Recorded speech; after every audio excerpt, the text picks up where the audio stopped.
Assalamualaikum warahmatullahi wabarakatuh. Halo Bapak Ibu guru hebat. Perkenalkan, saya Muna Izati, calon guru penggerak angkatan 6 Barito Kuala.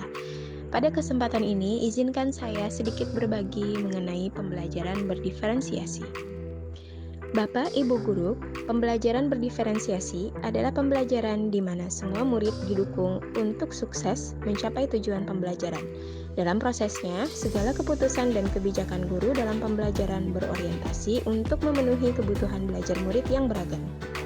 5 unsur utama pembelajaran berdiferensiasi adalah: pertama, tujuan pembelajaran didefinisikan dengan jelas; kedua, guru menanggapi atau merespon kebutuhan belajar murid; ketiga, lingkungan belajar yang mengundang murid untuk belajar; keempat, manajemen kelas yang efektif; dan terakhir, penilaian yang terpadu dan berkelanjutan.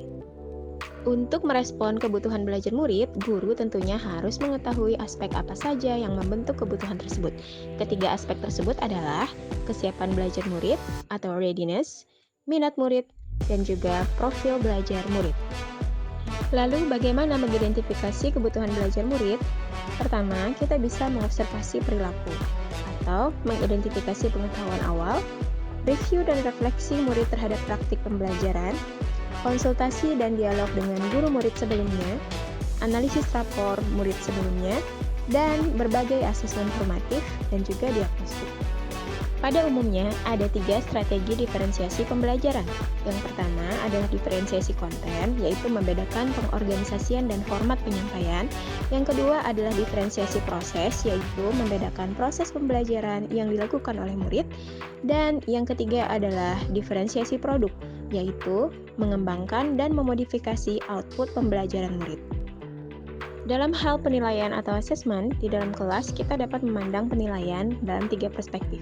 Yang pertama adalah assessment for learning, yaitu penilaian yang dilakukan selama berlangsungnya proses pembelajaran dan biasanya dilakukan atau digunakan sebagai dasar untuk melakukan perbaikan proses belajar mengajar. Yang kedua adalah assessment of learning, yaitu penilaian yang dilaksanakan setelah proses pembelajaran selesai, berfungsi sebagai penilaian sumatif. Dan yang ketiga adalah assessment as learning, atau penilaian sebagai proses pembelajaran yang melibatkan murid-murid secara aktif dalam kegiatan pembelajaran tersebut. Penilaian ini juga dapat berfungsi sebagai penilaian formatif. Nah, dalam pembelajaran berdiferensiasi, penilaian formatiflah yang memegang peranan sangat penting.